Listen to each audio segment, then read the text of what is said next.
In other bombshell news from the weekend, a tape surfaced from Larry King in 1993 in which someone believed to be the mother of Joe Biden's sex assault accuser, Tara Reade, calls in and mentions that her daughter had, quote, problems with a prominent senator. Well, first of all, let's just watch the tape. Yes, hello. I'm wondering what a staffer would do besides go to the press in Washington. My daughter has just left there after working for a prominent senator and could not get through with her problems at all. And the only thing she could have done was go to the press, and she chose not to do it out of respect for him. Or she had a story to tell, but out of respect for the person she worked for, she didn't tell it. That's true. Larry King has looked like an 80-year-old man for 40 years. That's one takeaway. More importantly, though, Tara Reade was asked about this tape, and she said that that is her mother. It sounds like her mother. And that she also said that her mother told her back in 1993 that she had called Larry King.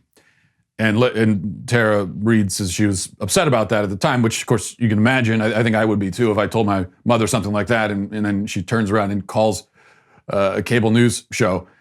But now, if going back to what the actual allegations are, if you haven't read about it or heard about it, and if you rely on the mainstream media for your news, then you probably have not heard about it at all. But Reade alleged that in 1993, when she worked for Joe Biden, when he was a senator, she was assaulted by him.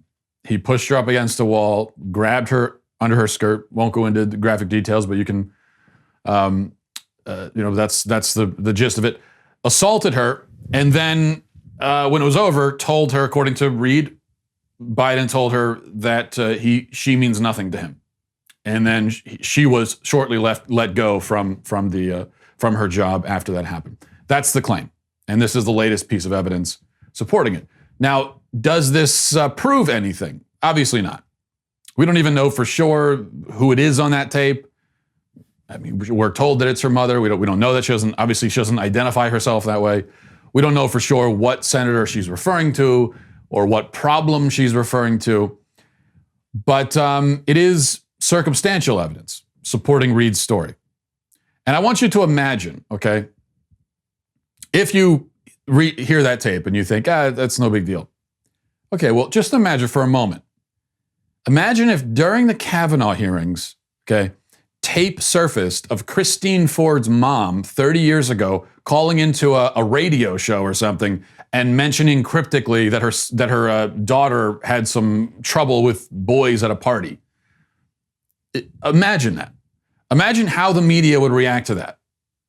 The media would, and we both know this, would treat that as total vindication of Christine Ford, total condemnation of Brett Kavanaugh, and it would be the biggest bombshell revelation of the year.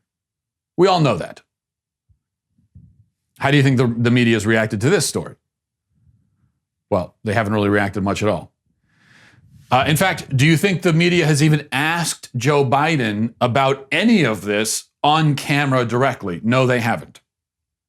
And by this, I don't just mean the Larry King thing. I mean that Biden was accused a month ago publicly of sexual assault. He has been on TV many times in the interim, rambling incoherently. Never once, not once, has anyone in the media even asked him about this directly. They've had him there asking him about a bunch of stuff, most of which we've already heard a million times about the coronavirus and the response and Donald Trump's evil and doing a terrible job. And we've heard all that. Meanwhile, you've got this sexual assault allegation hanging out there, completely ignored. They don't even ask him about it.